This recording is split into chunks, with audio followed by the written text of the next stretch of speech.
Nano Babo Kabalen, welcome to Wherein Pampanga. Yes, for today's vlog ay hahanap tayo mga trendy at the same time pang OOTD natin everyday dito sa may Angeles City. Guys, this is A&M Closet, bagong bukas po na retail store. If you wanna know more, samahan niyo po kami. So tara, let's go! Hi, we're in Pampanga and welcome to A&M Closet Angeles branch. Alright, so yun guys, welcome dito sa may A&M Closet. This is how it looks like. So this is a newly open RTW store. So mga dito guys, mapapansin nyo meron tayong mga t-shirts, may mga shoes, may mga socks. What I can say about the place, unang-una pagpasok mo, para siyang cafe. Yes, napaka-cozy, Cozy and elegant, yan. Actually, basically, napaka-simple lang siya na closet ng mga mahilig pumorma. Yes. So, we're gonna roam around guys. Samahan niyo po kami and ano ba yung nandito sa loob. Pag sinabi pong A&M Closet, kilala po kami as a streetwear po. Ayun, madami po kayong makikita like windbreaker, shoes, available na din po.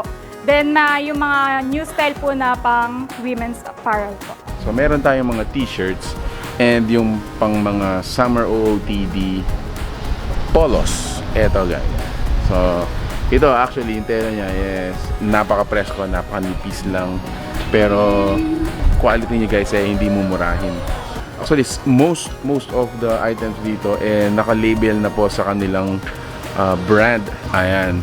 So, naka-brand na sila and even yung etiketa guys. So, A&M Closet.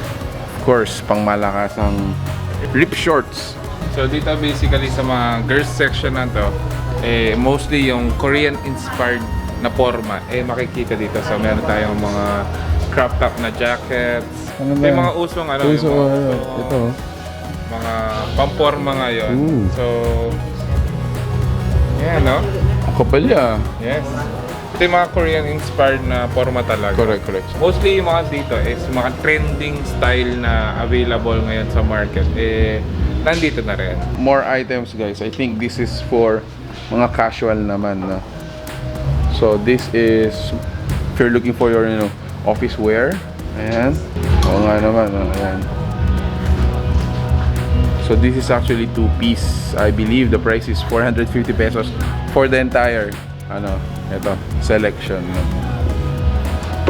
Alright. Ang nagustuhan ko dito yung mga pang men's nila, napaka-forma. Actually, parang tawag sa mga ganyan yung mga streetwears. Yes, streetwears. Actually, meron silang streetwears, mga printed. Meron din silang mga plains. Yes, uso din ng mga ganito, bro. Mga plains lang, simple wears na. Large sizes din. So pakita pa natin yung mga ibang t-shirts nila dito. Like for example, this one. Iconic, no? Very iconic, yan, no? Si Dennis Rodman. So, may mga brands sila. Wow, 350 only. Meron tayong mga basketball shirts, basketball shorts, and jackets. So, yan.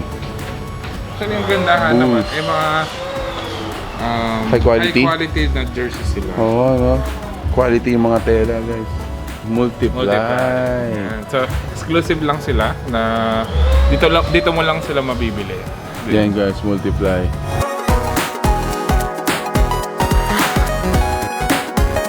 Meron din tayong mga sleepwears dito. Actually, usong-uso to sa mga woke up like this sa mga TikTok. I think this is the last section. Ito naman yung kanilang mga socks and slip-ons. Whoa. So, brands natin dito, we have Adidas and Nike.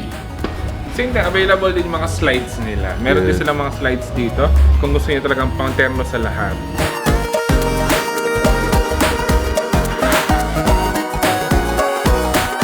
Ang opening hour po namin is 9 a.m. hanggang 9 p.m. din po. Tapos yung landmark po namin is Bart Mall in front of Holy Angel University. Nasa suman niyo. Ay, Bob. Polo t-shirt. Nanggawan niyo, nanggawan. Pang-orma na yung pang-196. Ish. Mapanikwaya yung Mapanikwala. kalan kayo ni Bob. Ayan, mapaniwala rin yan.